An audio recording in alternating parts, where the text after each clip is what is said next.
Hello, everybody, and welcome back to another episode of the Bremner Square podcast. My name is Johnny, and joining me, as usual, we have Kieran Archer. How are you doing, Kieran? Yeah, I'm much better today than I probably was this time on Saturday. I was just to say that. Yeah, this is the benefit of recording on a Monday. We've let everything that happened on Saturday evening sort of go away, and we probably coming on not as angry as we would have been come Saturday night. And we have a new member of the Bremner Square podcast team. It is Adam Henderson. How are you doing, Adam? Yeah, good, Johnny. I'm looking forward to this tonight to be on. If we can just, because obviously it's the first time you're on the podcast, first of many, we hope. If you just want to sort of give us a brief background into your Leeds United sort of fan history, favourite games, favourite players, etc. Yeah, probably. I mean, my Leeds United history started when I was quite young. It was the first ever live game up to, and at Ellen Road. It was against Stoke, I think. It was in probably when Leeds got relegated to the Championship for like the first time, and I was in the south stand. It wasn't as rowdy as it is when I first went, but it was just absolutely incredible. And Probably favourite games. I mean, I loved when Leeds went to Old Trafford and beat the FA Cup. That was probably one of my favourite moments. I just went absolutely ballistic when Leeds scored. And Favourite players, probably Beckford, Becchio, probably Viduka for me. Yeah. No mention of Lawrence de Bock on the favourite players list. No de Bock, no Bianchi. Oh no, not for me then. Unfortunately. Oh, it's unfortunate. Kieran, how have you been, mate? Did you have a good week besides the game at the weekend? Yeah, no, not bad. Liversidge, I'll shout them out again. Game got called off. The snow came in, so that was annoying. So for anyone who isn't at Elland Road tomorrow, I'll just shout it out. We've got the game that was supposed to happen. 7:45 kickoff. FA Trophy second round against Lancaster City. War of the Roses tie. And greeting the winner is a trip up to the northeast to play in Morpeth in the third round. So yeah, if there's any Huddersfield fans listening, come along to Liversidge. I don't know why you're here, but come along to Liversidge. Maybe it's the Carlos Corberan link as to why they'll be listening to this podcast. As you said, I'm not sure why Huddersfield fans would be here, but if you are, make sure to go down and cheer on the boys if you're not at Ellen Road tomorrow night. Make sure to, I think you can drop a like on the stream on Facebook and YouTube. We are live on the Leeds TV Facebook, YouTube, and Twitter pages to make sure to get your comments interacting on what you thought of the game against Brighton. And Kieran, I said to you, how has your week been? Obviously, not bearing in mind the result on Saturday, but the result in isolation, a point against Brighton, is actually a positive result. I guess it's just the situation we're in and the manner of the game is what's annoying us fans at the moment. Yeah, I was actually having that conversation of you'd have probably taken a point at the Amex before kick-off. And it did make me think, yeah, okay, the result isn't that bad, especially considering Leeds United's recent history of the Amex. So, yeah, on the surface of it, like I say, point not bad, but it's just the performance because if we play like that in upcoming games, especially, I mean, even in these next two, Crystal Palace and Brentford are both teams that have had some good results this season. They've both been in and out of form, but they've both had good results this season. And the games after that, we're going to need to be much, much better than that if we want to get anything out of them. Yeah, well, we can see some reaction from people watching. I don't know if you guys can see it on the screen, but someone has put a sad emoji on the Facebook chat. So I think it's Seamus who's put that. He's obviously not very happy with the game on Saturday. Adam, what did you make of our performance down at the Amex on Saturday night? Well, I'll take a point, but disappointed with how we sort of went about the game. I think we could have done a lot more. We just looked really disjointed and we gave them so much time and space, especially on the flanks. Firpo was sort of run ragged really most of that game, and we just didn't really figure out a way to stop them. But I mean, we had a couple chances to maybe snatch something, like steal it. But I think overall it was not a great showing from Leeds. And yeah, I mean, there needs to be a massive response, I think, for Palace at home, and I think there will be. But it wasn't a great performance. I don't really want to think about Palace at the moment. Well, obviously we're going to be talking about that later, but those two games, I was saying to my dad at the weekend, those two games, if we don't get 2 positive results from Palace and Brentford at Ellen Road, then that Christmas run that me and Kieran have been talking about for the last couple of months, to be honest, we've been building it up like this massive extravaganza, but we could really do with picking up some positive results. Of course, we'll preview them later on in the podcast. Kieran, Adam just mentioned there, Junior Firpo didn't exactly have the best 45 minutes against Tariq Lamptey. That's to be said. He was obviously included back in the team selection. What did you make of that starting 11 choice as a whole?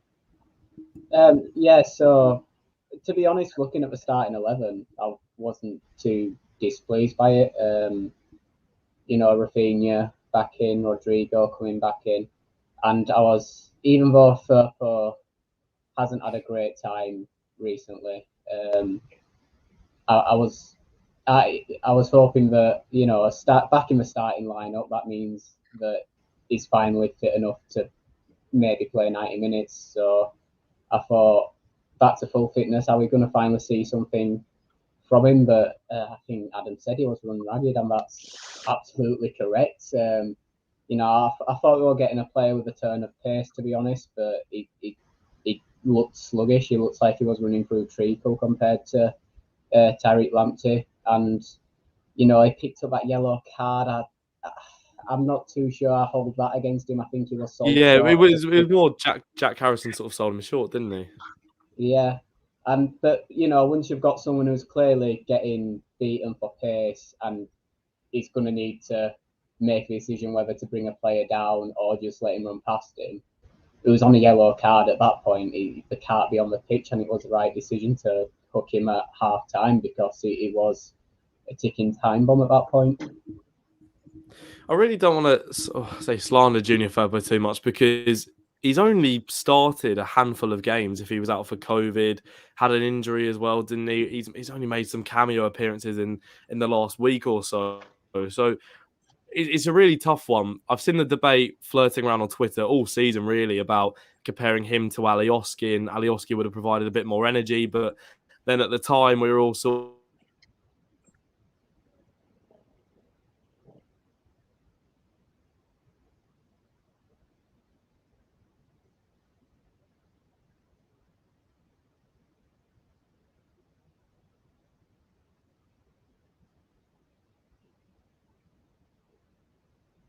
I think we may have properly lost Johnny there. So the point he was making about Firpo, it's still very early in his Leeds career, isn't it, to be judging him? So, I mean, do you think it's kind of unfair, Adam, sort of the discourse around Firpo at the moment? Do you think he needs more time, or do you think it's a signing that isn't working out?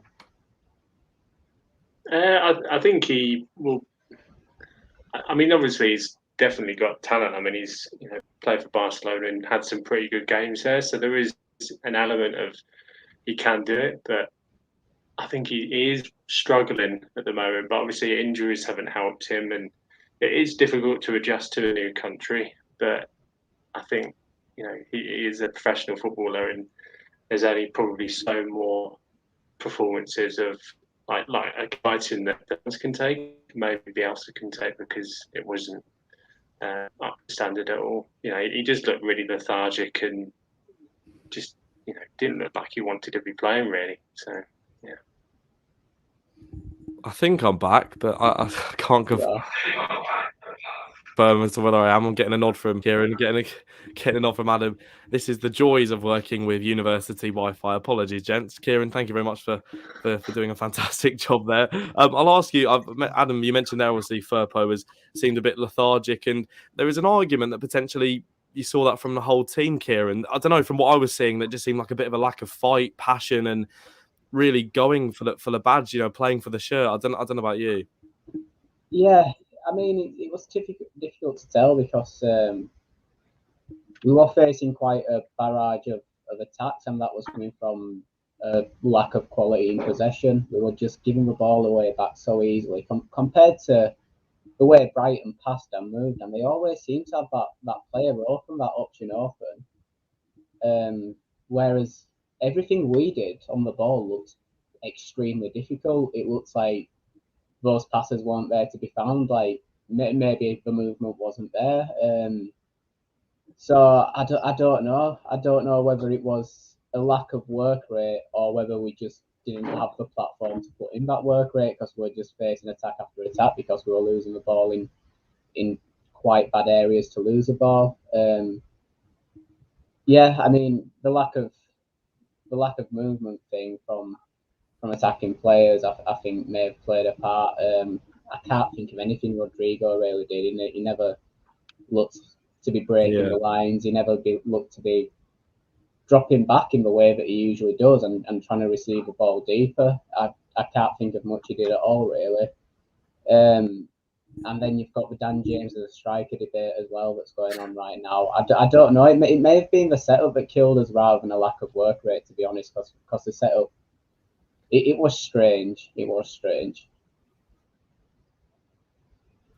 Adam, Dan James, a striker. Adam, what do we make to that? Is that footballing genius from Bielsa or something that needs to stop with immediate effect? Well, I mean, I'm all up for Bielsa's ideas, but maybe not that one. I think he's a winger and he's very good as a winger, but just as a striker, I mean, when he comes up against big centre backs, he's so tiny and he's not that hard probably to the ball, but he's not for me. I mean, it could have worked on another day, but I just don't see that being an avenue to go down. I mean, I think when Bamford's back, the better, really. But it's not a position that Dan James should be in for me. So, yeah. I'll tell you what, Leeds fans are going to get the shock of their lives, aren't we, when Bamford comes back and Dan James is able to start up front still, even when Bamford returns from injury and we see James up front, we're thinking, oh no, this is actually meant to happen. This is meant to happen. Well, obviously, like Kieran, like you said, we saw Rodrigo playing in that attacking midfield role because James was up front, not offering too much and really sort of ghosted about the game. The man who came on, who is still receiving stick for Tyler Roberts came on, obviously, and at the time, a lot of Leeds fans aren't too happy with Tyler Roberts at the moment.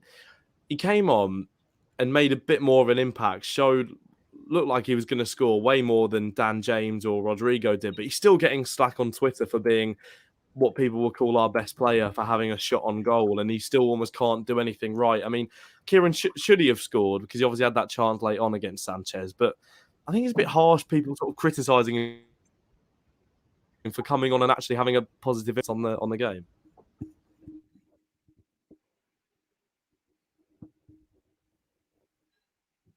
Oh, yeah, ourselves.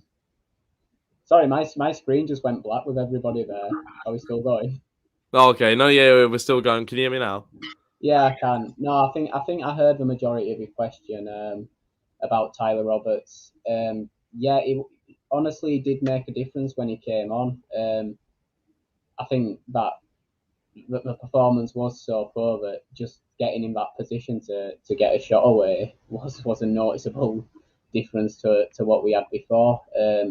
Whether he should have scored it or not, I think it's a chance he has to take on quickly. It's a bit of a snapshot. And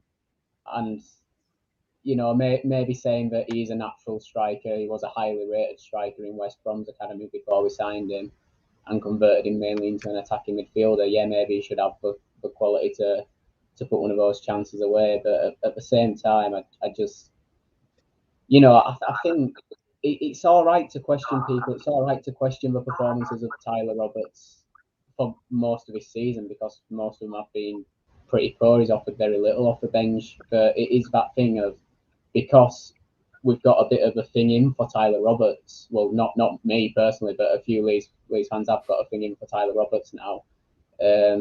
Because of his performances so far this season, he'd have to come on and score a hat-trick, I think, to for anyone to offer him any kind of credit.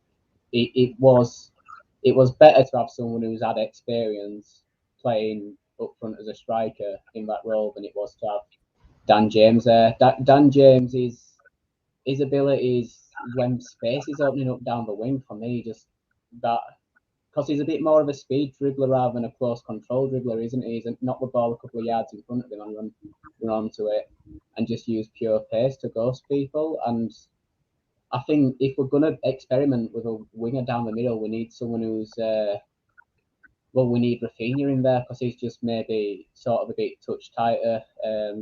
His control of the ball a little bit better.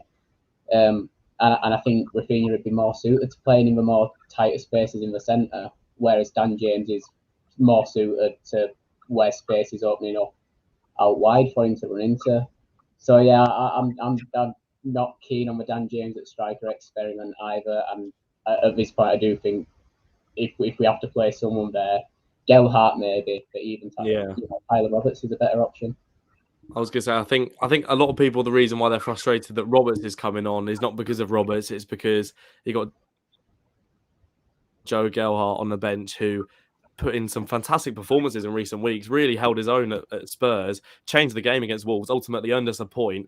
So I think that's the reason why a lot of people are so frustrated that Roberts is coming on. I was thinking back to when Tyler Roberts scored that brace against Hull when he came on for about 10 minutes and everyone was wanting him over Bamford and he was sort of Leeds fans' favourites. And then 2 years later or so, he's now, every time he comes on, he just end up slated on Twitter. I dread to think what it's like for him to coming on for social media and all that kind of stuff. I mean, Adam, any positives to take away from the MX apart from the fact that it was a point? Any positives for you? I think you could see glimmers of what Leeds can do. Like there was some, Tyler Roberts getting in space, and there was some nice passing. Like that was probably about it. I mean, that sounds quite depressing, but I think, it's. I think there can be a players know that they need to do better. And obviously at Ellen Road, when it is ferocious and it is packed out, it is, the players have to kind of perform. So yeah, I mean, some positives, but most of it, I think, probably will be negative. Yeah.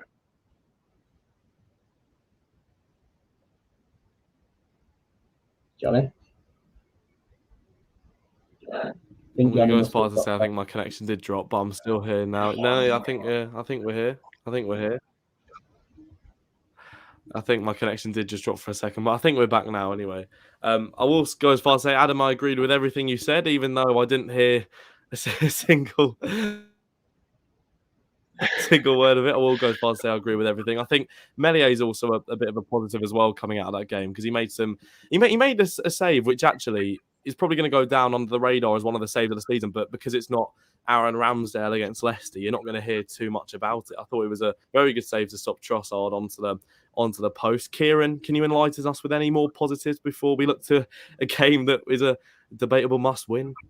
I don't want to really talk about positives, to be honest. Like you say, Mellier's performance. That's good. I just want to say, I don't know if you guys have noticed it, but there is a bit more discourse on Twitter, kind of anti-Bielsa popping up, and I think it's completely fair to, question certain team setups, certain tactical decisions, and say, I think you got it wrong on this one. What I don't like to see is anyone crossing the line over to Bielsa out, because we have got to remember there's no one else on this planet that could have done what Bielsa has done with this set of players, and he's absolutely earned the right to try and turn this around. He has. You're very much right, which is why I'm going to go as far as say as to Bielsa out. Adam, I take it you're not either. I don't want to take the words out of your mouth, but I presume you're not. Oh no! I think he's great, so he can stay. Yeah, and he's obviously done a lot. Exactly. I was going to say that, like Kieran, like you said, there are just people sort of crossing that line. And I saw a tweet again. I can't credit who it was because I can't remember who tweeted it, but he said something like, "Bielsa I love Bielsa, but he is criticisable. It's like the way I love my mum, but she's made some really bad Yorkshire puddings in the past, or something like that. I can't remember. It was something on the lines of that, and it's like he is criticisable, but he's not I mean, to be fair, he is God, realistically. To be fair to me, he is. But some of his choices in teams and tactics you can question. Obviously, we're not on the same footballing ability as Marcelo Bielsa, and if we were to put ourselves on that level, it'd be a bit debatable. But I don't agree with anyone who'd even debate that he should be out. And you just know if we don't pick up some points soon, you'll be getting all those clickbait media companies. Why Leeds should bring in Sam Allardyce to replace Bielsa because he's a relegation specialist, and we don't want that to happen, which is why we're going to be picking up 3 points at Ellen Road tomorrow night against Crystal Palace. And in terms of early team news, Bielsa was woken up at the crack of dawn to have his pre-match press conference at 8 a.m. this morning. And Adam, the news broke that Patrick Bamford and Luke Ayling will be playing for the under-23s in about 35 minutes. So what's your reaction to that one? Well, I think that's extremely positive. I mean, whether we'll see them tomorrow, maybe for some of the game will be interesting, but I mean, it might just be the next one, but extremely positive. I think we need a lot more stability, and we need, a lot more sort of big heads back in the team. And Bamford and Ayling, they were two massive sort of influences on this side and how they play. So yeah, it's extremely positive, and I can't wait till they're back. It's going to be fantastic. Yeah. I've just double-checked the team news on Leeds' Twitter. Patrick Bamford and Luke Ayling start with the under-23s with Joe Gelhardt on the bench. So are we reading into that Gelhardt may feature tomorrow against Palace? But Kieran, don't ruin my hopes. Is there a chance we potentially see Bamford or Ayling feature tomorrow night? I'm not saying start, but feature. Yeah, I think there's a chance at the feature. I think we'll be able to learn a lot more about that depending on what happens in tonight's game. If they look relatively sharp and relatively fit, but they're pulled off after about 45 minutes, that tells you that they don't want to get too many minutes into them tonight because they want them to have a bit of something left in the tank tomorrow. If they play the full 90, obviously they won't be playing tomorrow. Or it could just be a case that if they're pulled off early, they're just protecting the fitness and they still won't play tomorrow. Anyway, I don't know. I've told us nothing there except 3 different conclusions we can maybe make. But yeah, I don't know. There's definitely a chance. I think there's definitely a chance. I think it'd be phenomenal. Bamford comes on, scores against his former club. Of course, last season he scored against them twice. No, he scored against them 3 times because the VAR one should have counted. It should have counted. It was a goal, and he should have scored 18 goals in the season rather than the 17. But Palace then, Adam, Crystal Palace, an oddly, weirdly good start to the season for them. Usually a side that hover in that sort of mid-table relegation position, and it's like this is going to be their season when they go down. But this season, they're proving a lot of people wrong, aren't they? Yeah, I mean, Vieira's got them playing a really nice style of football. I think they're a lot more attacking, and I think it's surprising teams, especially when you look at the Burnley game. I mean, that had like 0-0 all over it for me, and then it was 3-3. Just incredible. I mean, they're very good going forward, and they look a lot changed from last season. But defensively, there might just be a few cracks. I mean, they didn't have a great performance against Villa, but I think they're on a bit of a downward spiral for me. So I think this might be a good time to play them, but we need to really just watch the back line because there was a lot of problems against Brighton, and they've got quick players as well. So we just need to that. But I think we'll do well. But they will cause problems. But I think we just have to focus, deal with it, and just do what Leeds do. No, I completely agree. And like you say, they've got those players who can cause us problems and arguably have a bit more of an attacking threat than Brighton. Of course, a lot of Brighton's threats came through Lamptey down the right-hand side and their overlapping wing backs. But, they've got the likes of Zaha, even Benteke's finding his form again a little bit more in the Premier League this season. They've got Ed, who they signed from, I think it was Celtic. Eze's coming back from the injury. I think he made his return at the weekend, but I think Vieira's confirmed that he won't be starting necessarily. They are without, though, Kieran Anderson, their centre-back that they signed from Fulham in the summer. And also, I think it's James McArthur's going to be out as well. So 2 big blows for them. Yeah, two blows for them, no doubt, but they have got other players that are capable of stepping into those positions. Definitely the defensive midfield position. I think who else? You've got Luka Milivojevic in there. I think we've got Cheku Kouyaté as well now, haven't we? Who's, Yes, yeah. I always associate him with West Ham, but a big player, a physical player, but also a very very good midfielder as well. I've always rated him quite highly, and I feel like I haven't known much about him in the last few seasons, and I've just started noticing him again. But they've got a bit of everything that I don't like to see Leeds come up against. Because they've got some big players. James Tompkins, big centre back, Kouyaté. This is probably where Dan James up front again won't work again.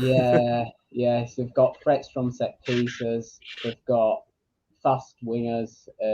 We all know Wilfried Zaha's quality with the ball at his feet. And considering kind of how poor we looked defending against those quick wingers against Brighton, it strikes me with fear a little bit just looking through their team.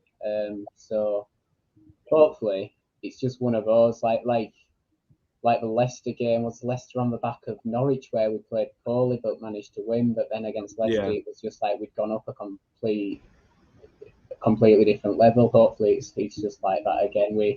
They've set us sights low. We're all on a bit of a downer again because of the performance against Brighton, and then we just come out and react to it and put in a really solid performance.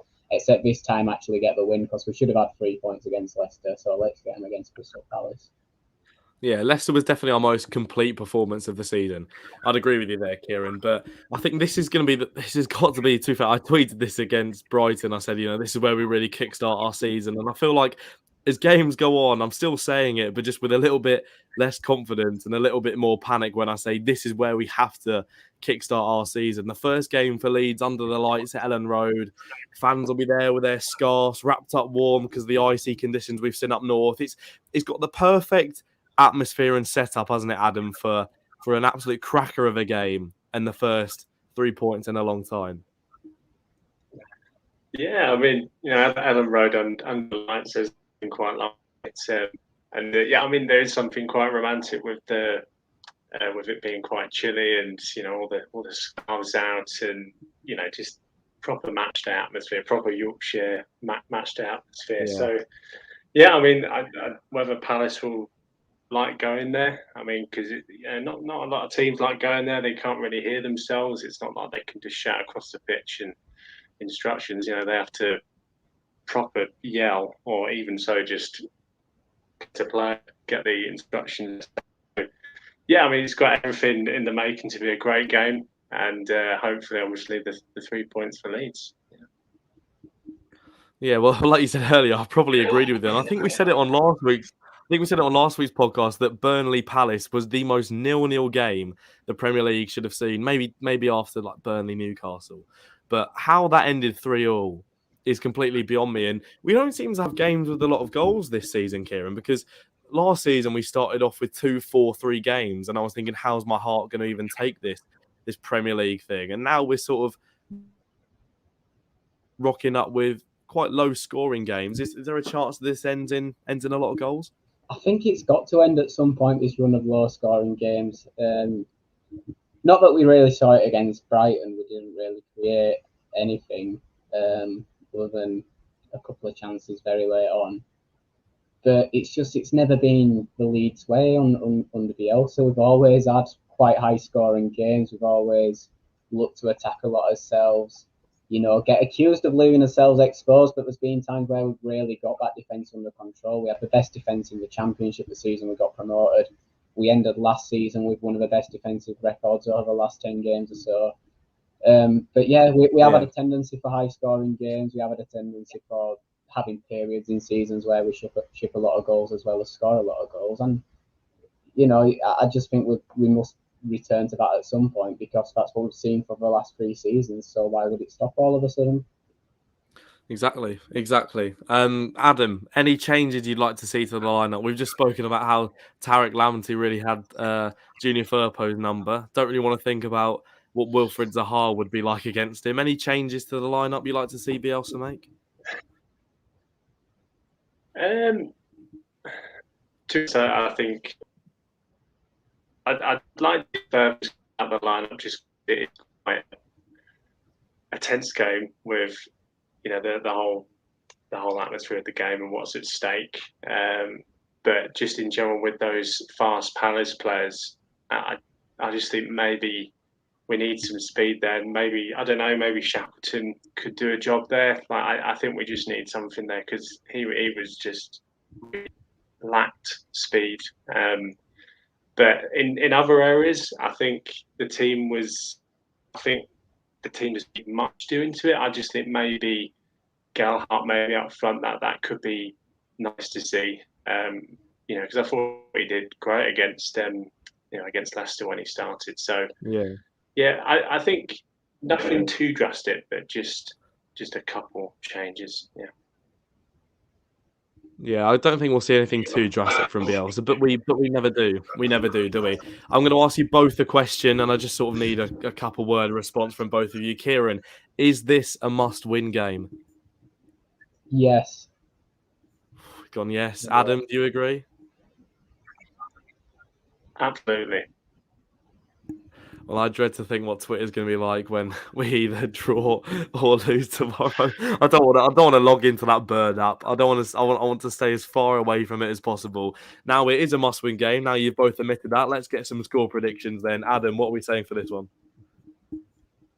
I'm going to go 3-2 Leeds.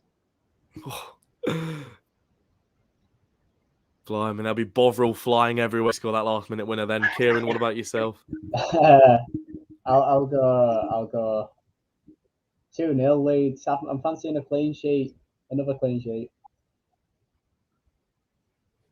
2-0 Leeds. I'm gonna go 2-1. I think we'll go 2-0 up, and then there'll be a last sort of 85th minute, like James Tompkins header from a corner, and then we'll all start thinking, oh dear, this could be bad. And then the full-time whistle goes, everyone's happy, then we go on to Brentford and we win, and then we win every game from there, and we win the league. That's how we start this run now. I want to get both your thoughts actually before see Kieran rolled his eyes there. Don't worry, Kieran, I don't think that's going to happen. I want to get both your thoughts before we look ahead to the Brentford game coming up on Sunday. There was a lot of discussion, and I think a lot of it was based off rumours and speculation about Calvin Phillips and how happy he is potentially at the moment. Is he looking a potential move? Is he looking bothered? And I personally wasn't one to back that sort of train. I think he's just, he came out with a sort of black eye after some Christmas party in London.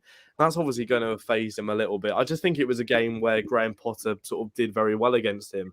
And he's come from off the back of a very good performance against Spurs. And I don't know if you guys have seen it on Instagram, on the Instagram page. I think it's Walmart, which is We All Love Leeds, marching on together on Instagram. They posted a video of when Bielsa was hugging Phillips after the promotion in 2 summers ago. And it was, I think the caption was something like, don't believe everything you read, or like, don't listen to Jamie Radnap on Sky. And Calvin Phillips had actually liked the post, and so had Matthias Klick. Now, I don't know whether you want to read into any of that, but it's got to be a positive sign, hasn't it, Adam? Yeah, I don't think. I mean, Calvin's very loyal to Leeds, and he's a Leeds lad. So I think why would he want to leave? I mean, he's playing for his boyhood club, and I mean, he absolutely loves it. I mean, you can see at the end of some games the interactions with the fans and stuff, and it's just lovely to see. And I think when he has I think Brighton might really well. I don't think there was much he could do. And that's credit to Brighton. But I think, it was just an off day for him, and it would annoy anyone. I think if they were being sort of dominated that way. But I think when he has a good game and it's all going well, and even sometimes if it's a draw or something, he'll be absolutely fine. I think just because he's come off that high, he's got this black eye, it all looks terrifying and terrible. It's not going to look great, but I think he's so loyal to Leeds and he loves Leeds, and I think he loves playing in that Bielsa team. I mean, so yeah. He definitely does, and I think this like on Instagram, we can't always read too much into it because we've seen like Rodrigo de Paul liking some of the square ball stuff before, and that was just very, very weird in itself. But this does seem a bit more, look, just ignore all the stuff you're hearing, and Calvin is a great lad. He loves Leeds, like Adam was saying, and to be honest, I don't think we can. I think, he was brought off at half-time, like Bielsa said in the press conference. It was a tactical switch. I think he just thought Struijk would hold a bit more of a position in that midfield on Saturday. I don't know if you agree with that, Kieran. Yeah. Like you say, it was just a really difficult game for him. But then we've got to remember we've come off the back of the Spurs game where, I mean, I described the first 45 minutes of Calvin Phillips against Spurs as perfect, like not a single foot wrong. The second 45 got more difficult because the game got more difficult, and I think the mistakes that Calvin did make in that second period, losing the ball a couple of times, I remember him getting caught in possession in midfield. It's because he was just trying so hard to take a hold of the game and try and get us playing back on the front foot again that he was trying to do too much himself. And I think, if someone plays poorly because they're trying to do too much, then there's no question of their current commitment to the club or their current mindset being a bit down there, is there? So I think we can't read too much into certain bits of body language. The fact he's got a black eye, the fact that he kind of called, he just kind of questioned a little bit about playing in at centre back in his post-match interview against Spurs. I think there's a lot of emotion immediately after a game, and your outlook immediately after a game is very different from when you have time to process it a bit more, analyse it a bit more. And I think when Calvin has got the chance to analyse it a bit more, he may still disagree with the decision to put him in at centre back, but he won't hold that against Bielsa because he'll still recognise the role Bielsa's played in his development. We've heard him talk about that a lot of times. I remember an interview with England that I watched during the Euros where he spoke highly of how he wouldn't be where he is now without Bielsa. So I don't think there's any concern of a fallout for me. Yeah, there may be little disagreements. It's natural in football to have little disagreements, but not a fully fledged fallout at all. No, I saw that video resurface on Twitter today as well, and it was just that reminder that he wouldn't be where he is without Bielsa. So I think that is that timely reminder. And like you say, he was sort of questioning the position at centre-back, but he made a fantastic tackle on the referee as well in that Spurs game. So if he wasn't, Bielsa hadn't put him at centre-back, then we wouldn't have seen that. So, Bielsa's a genius in many, many different ways. Before we move on to that Brentford preview, actually, Kieran, I want to wish you the best of luck for tomorrow, Wednesday and Thursday. As I've actually checked before we came on, I've got you in the Fantasy Premier League local TV league in the head-to-head this week. I don't know how much attention you've been paying to the Fantasy Premier League world this year. Yeah, I've pretty much remembered to change up my team weekly. I've had a couple of weeks where it's just slipped my mind, which is annoying when you don't capitalise on those leagues.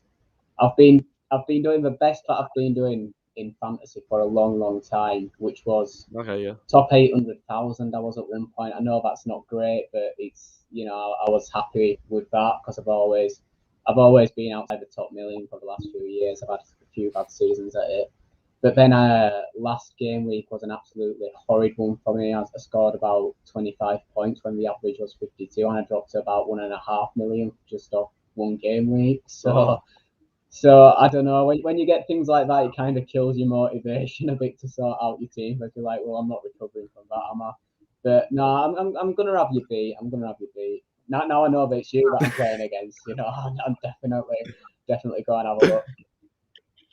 Shouldn't have reminded you. We should be scared. I'm coming off the back of a 79-point week last week. I had a phenomenal week. James Maddison, Jamie Vardy, Tommy Asu at the back, keeping clean sheets. It was a phenomenal week. So you should be scared, Kieran. you should be scared. But there's a reminder for everyone watching who partakes in the Fantasy Premier League world. I think you've got until the 30th of November until 6 p.m. So 6 p.m. tomorrow night, the deadline closes to put your team in. Adam, do you dabble in the old Fantasy Premier League app? Oh no, it's a bit bad, but I haven't. I've seen it and stuff like that. That's interesting, but yeah, I've never gotten around to even doing it. So yeah, I probably should do because it does look really good fun. But yeah, probably maybe soon.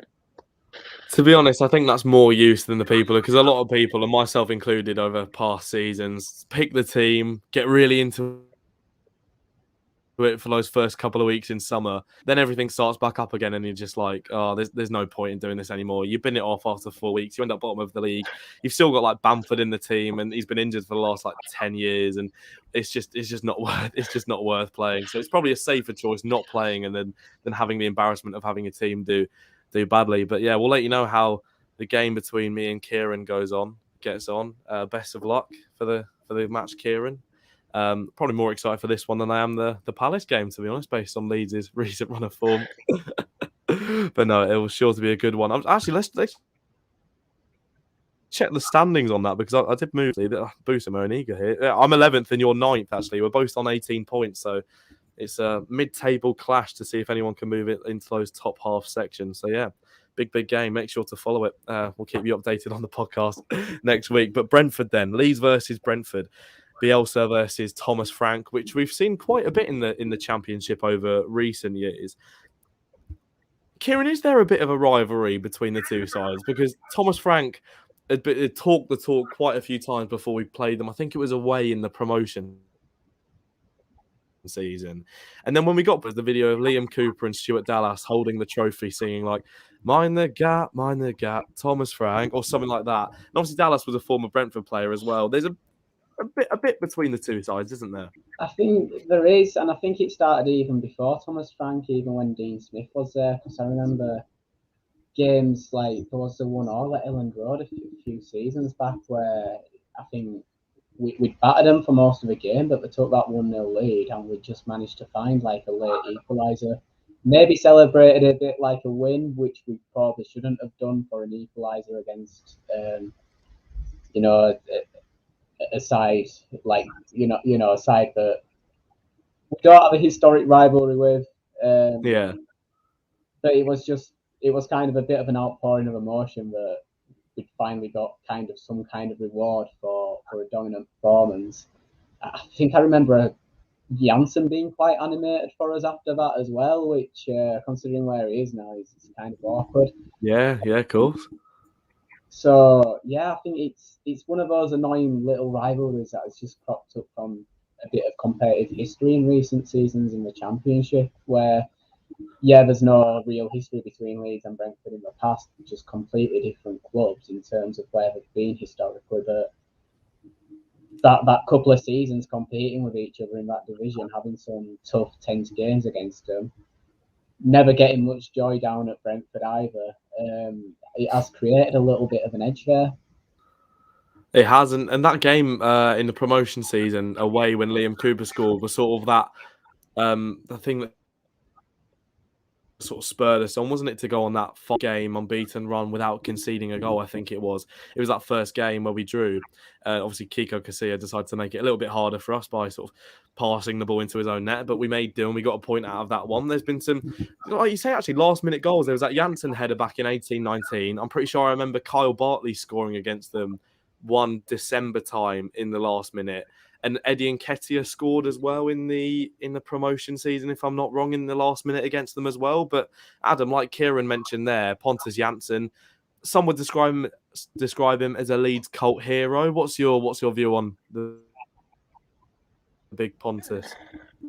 I think he's done a lot for Leeds. He was definitely a big favourite with the fans, and I certainly love seeing him play. But yeah, I mean, it's a bit upsetting, I think, how he left. When he was sat on the side of the pitch after the Derby playoff defeat, it sort of looked like maybe he should have just been with the squad, really. But yeah, I don't know. I think, I mean, I I don't have like any malice towards him or anything. I think he still is very much into Leeds. He's got a lot of respect.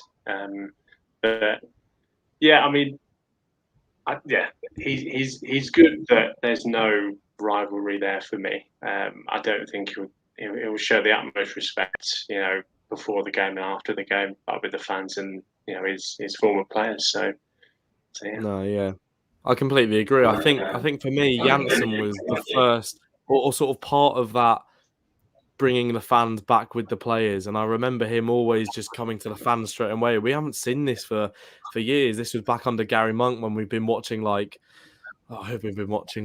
Bianchi and Steve Morrison try and G up the fans. Like, that's just not what Leeds United need. Janssen was that person for me, the first person to properly galvanise the fans back up and get the fans on side. And to be honest, like you say, the way he left was not the way we would have wanted. For the price tag as well, I thought was extremely low for a player of obvious quality. He's captaining Brentford in the Premier League at the moment, so I've got absolutely nothing against Janssen. I hope he gets a very good reception, to be honest, at Ellen Road. And he's been back once since, I think, he's moved to Brentford, and I think he got a good reception then. So there's no reason why he shouldn't now. But he's captaining Brentford in the Premier League here, and who earlier on in the season were deemed as the new Leeds United, which I think ruffled a few Leeds feathers. They were sort of playing out their skin, doing very, very well. They've dropped off recently, but they got a win against Everton at the weekend. Obviously, this is going to be after their midweek game as well, so we're not going to see how they get on then. But what have you made for Brentford's start to the Premier League?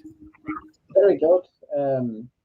They hit the ground running. That win over Arsenal on opening day was it kind of took everyone by surprise in a way, but at the same time didn't, because it just seemed like one of those games that Arsenal were destined to lose. But then, like you say, they had a bit of a drop-off in results. I think that's to be expected. They were never going to keep up the levels that they did at the start of the season consistently throughout, because if they did that, then they'd be title challengers. But they're having a really good, a really good season in the Premier League so far. And yeah, for a newly promoted team, I think you can't really expect much more. They've picked up solid results. They've had a little bit of a drop off, like I say, that's to be expected, but then they've turned it around. Yeah. I think a draw and a win in the last two. So I'd expect them to keep up solid performances throughout the season, to be honest. I see them as maybe a mid-table team, which would be a very good first season in the Premier League. It would be. They're currently sitting 12th in the Premier League table, which I think at this point, don't sort of quote me on this, was probably about where we were sitting at this point last season. So they are doing very well. They are susceptible to a defeat. Obviously, they allowed Norwich their first 3 points of the season, which in the end costed Daniel Farke his job, very weirdly. They lost to Burnley 3-1 game as well. They lost to Leicester and Chelsea, but that Chelsea game, I don't know how they didn't manage to get anything out of that. Mendy was on something else that game, and they've also lost to Brighton at home as well. But like I say, they sit 12th in the table. They take on Tottenham on Thursday night at 7:30 away from home. They've also got to make the trip up north to Leeds between then as well. So we can't judge how they're going to do on that game. We obviously don't know what injuries, hopefully touch wood, none we will pick up from the game against Crystal Palace. But we'll ask for some score predictions anyway, because we won't be doing another podcast until then. Adam, we'll start with you. Score predictions for this one against Thomas Frank's Brentford. I'm going to go 2-1 Leeds for that one. Yeah. 2-1 Leeds. Lovely job. That's 6 points out of the next two games then confirmed from Adam. Kieran, what about yourself? A basketball game, I'm saying. 4-3 to Leeds. Repeat those scores of early last season. It's two teams that I know we haven't shown it this season, that do really like to go out and take the game by the scruff of the neck. So we could see a high scoring game. Yeah, they always are basketball games, actually, between us two. Again, hopefully we come on the upside of that. I don't want to jinx or tempt fate of what's going to happen tomorrow night. But I think if we win tomorrow, I think fans will be happier, I guess, with a draw against Brentford. But is this also, I can't say, is this a must win as well? But what are you expecting from this? Say if we beat Crystal Palace and then draw against Brentford. Kieran, are you happy with that? Yeah, based on based on Saturday's performance, yes, because it would be a good turnaround from, having been completely disheartened with the level of performance, to go out and get a decent 4 points from these two games. I would definitely be happy with that. And Adam, what would you be satisfied with from the Brentford game and the Palace game, really? What would your sort of minimum points tally be that you'd want us to pick up? Well, I think definitely 4 points or 3. I mean, we've got to win one of them. I mean, it needs to happen. But yeah, 4 points. But ideally, obviously, 6 would be fantastic. But we are going to play against two good sides, so it will be tough. But hopefully, we catch them on off days. But yeah, definitely 4 or 6. Yeah. This is the thing. It's so tight at the moment in that Premier League. I think if we'd have beaten Brighton at the weekend and then beaten Crystal Palace on Tuesday, tomorrow night, we would have leapfrogged them in the table, and they're having a fantastic season and playing out of their skin in some games. It's so tight. But the more we go on and go, well, if we just win this game, we've had to actually back it up and win the game, because the only wins we've got at the moment are against Norwich and Watford, two teams who came up from the Championship last season and tipped to go down. So we've got to really, the proof is in the pudding. It's easy to talk the talk, but can we get those 3 points on board? I haven't actually said my prediction for the Brentford game. I'm going to go. I know what you've convinced me with the whole basketball match thing. I'm going to go 3-2 Leeds. 3-2. We'll knock it down from 4-3. Sorry, I've basically copied you there, Kieran. Very, very sorry about that. But we'll wrap that up there for the Bremner Squared podcast this week. We've got 2 games to look forward to. Hopefully, the next time you see us three, we will be smiling at the fact that we've picked up 6 points in the 2 games at Ellen Road and not crying at the thought of playing Championship football next season. If you are going to any of the games, make sure to enjoy them. Thank you very much to everyone who tuned in. Have a great week. Stay safe, and we will